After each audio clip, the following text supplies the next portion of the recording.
Apakah Tuhan hadir dalam keputusan karir dan uang? Saudara, banyak orang Kristen sangat serius ketika berbicara tentang doa, ibadah, dan pelayanan. Namun ketika berbicara tentang karir, bisnis, pekerjaan, dan uang, seringkali sepertinya Tuhan tidak lagi dilibatkan. Seolah-olah ada dua dunia yang berbeda. Dunia rohani untuk Tuhan dan dunia pekerjaan untuk diri sendiri. Padahal pertanyaan pentingnya adalah apakah Tuhan benar-benar hadir dalam keputusan karir dan uang kita? Jika Tuhan adalah Tuhan atas hidup kita, maka Ia juga Tuhan atas pekerjaan, bisnis, dan keuangan kita. Boleh katakan amin?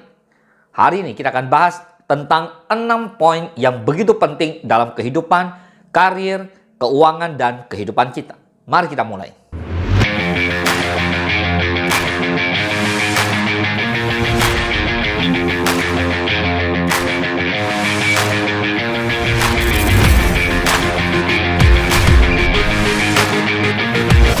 Yang pertama, Tuhan peduli dengan pekerjaan dan karirmu. Banyak orang berpikir bahwa Tuhan hanya peduli pada gereja dan pelayanan. Padahal Alkitab menunjukkan bahwa pekerjaan adalah bagian dari rencana Tuhan sejak awal.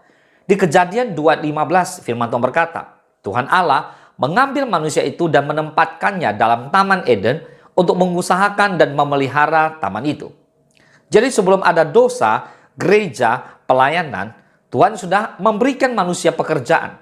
Itu artinya pekerjaan bukan sekedar mencari uang. Pekerjaan adalah panggilan dari Tuhan. Boleh katakan amin? Karena itu Tuhan peduli pada pekerjaan yang kita pilih. Cara kita bekerja, tujuan kita bekerja. Banyak orang bertanya, pekerjaan mana yang gajinya paling besar? Bisnis apa yang paling cepat kaya? Tetapi jarang orang bertanya, Tuhan, di mana Engkau ingin aku bekerja? Yang kedua, bahaya jika Tuhan tidak dilibatkan. Ketika keputusan karir hanya didasarkan pada uang, seringkali hidup menjadi tidak seimbang. Matius 6:24 berkata, tak seorang pun dapat mengabdi kepada dua tuan. Karena jika demikian, ia akan membenci yang seorang dan mengasihi yang lain.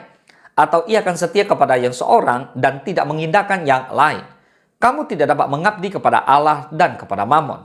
Saudara, Yesus berkata di Matius 6:24 ini, bahwa kamu tidak dapat mengabdi kepada Allah dan kepada Mammon. Masalahnya bukan pada uangnya loh ya, tetapi pada siapa yang menjadi tuan dalam kehidupan saudara. Ada orang yang rela meninggalkan keluarga demi uang. Ada orang yang rela mengorbankan integritas demi uang. Bahkan ada orang yang rela melakukan hal yang tidak benar demi uang. Akhirnya hidupnya mungkin kaya secara finansial, tetapi miskin secara rohani.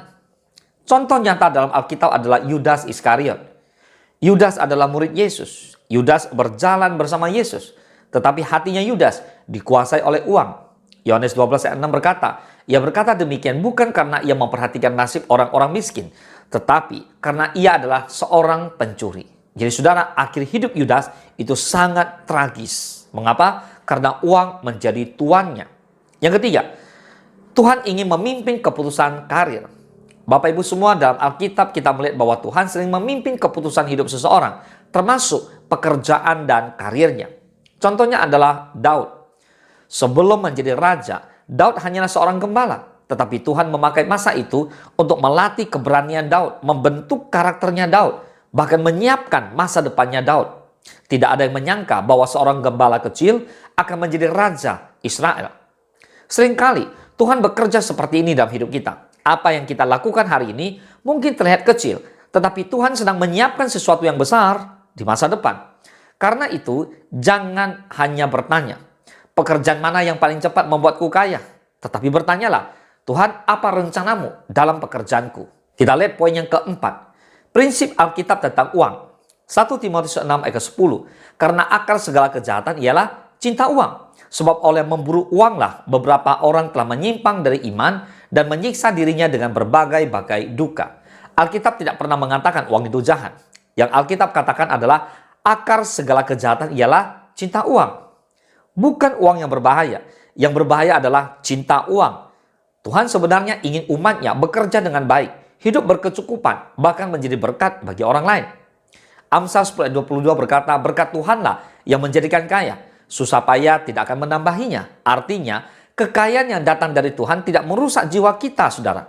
Poin yang kelima adalah bagaimana melibatkan Tuhan dalam keputusan karir. Nah, ada beberapa prinsip yang praktis. Nah, mulai dari yang pertama, berdoa sebelum mengambil keputusan besar. Banyak orang berdoa hanya ketika sakit. Banyak orang berdoa hanya ketika ada masalah. Tetapi tidak berdoa ketika memilih pekerjaan, ketika memilih bisnis, ketika memilih investasi. Padahal keputusan ini bisa mengubah arah hidup kita. Amsal 3, 5, dan 6 berkata, percayalah kepada Tuhan dengan segenap hatimu, dan janganlah bersandar kepada pengertianmu sendiri. Akuilah dia dalam segala lakumu, maka ia akan meluruskan jalanmu. Katakan amin. Yang kedua, perhatikan nilai dan integritas. Jika sebuah pekerjaan memaksa kita berbohong, menipu, korupsi, tidak jujur, maka itu bukan jalan yang Tuhan kehendaki. Tuhan lebih peduli pada karakter kita daripada kekayaan kita. Dan yang ketiga, jadikan pekerjaan sebagai pelayanan. Kolose 3:23 berkata, apapun juga yang kamu perbuat, perbuatlah dengan segenap hatimu seperti untuk Tuhan dan bukan untuk manusia. Artinya, bekerja dengan jujur, bekerja dengan sungguh-sungguh, dan bekerja dengan integritas. Itu semua adalah bentuk ibadah kepada Tuhan. Boleh katakan amin? Poin yang keenam adalah tentang tujuan uang dalam perspektif Tuhan. Tuhan memberi kita berkat bukan hanya untuk dinikmati sendiri, tetapi untuk mencukupi keluarga, menolong orang lain, mendukung pekerjaan Tuhan. Dalam Alkitab ada tokoh bernama Ayub. Ayub sangat kaya, tetapi ia tetap takut akan Tuhan. Kekayaannya tidak membuatnya jauh dari Tuhan, karena hatinya tetap benar di hadapan Tuhan. Saudara, pertanyaannya bukan apakah Tuhan peduli dengan karya dan uang kita. Jawabannya jelas Tuhan sangat peduli. Pertanyaan yang lebih penting adalah apakah kita melibatkan Tuhan dalam karya dan uang kita. Karena hidup yang diberkati bukan hanya hidup yang kaya secara finansial, tetapi hidup yang dipimpin oleh Tuhan Yesus.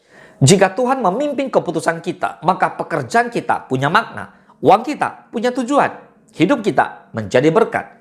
Seperti yang Yesus katakan dalam Matius 6 ayat 33, carilah dahulu kerajaan Allah dan kebenarannya, maka semuanya itu akan ditambahkan kepadamu. Ketika Tuhan menjadi yang pertama, maka karir, pekerjaan, dan berkat akan mengikuti rencananya Tuhan. Boleh katakan amin? Tuhan Yesus memberkati.